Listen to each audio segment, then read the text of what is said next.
చిలకమ్మ ఎర్ర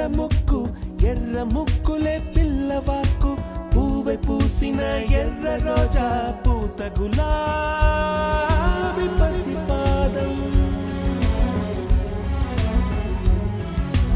ఎర్రాని రూపం ఉడికే కోపం ఎర్రాని రూపం ఉడికే కోపం సంధ్యావర్ణ మంత్రాలు వింటే ఎర్రని పంట పాదమంటే కాంచనాల జిలుగు పచ్చ కొండ బంతి గోరంత పచ్చ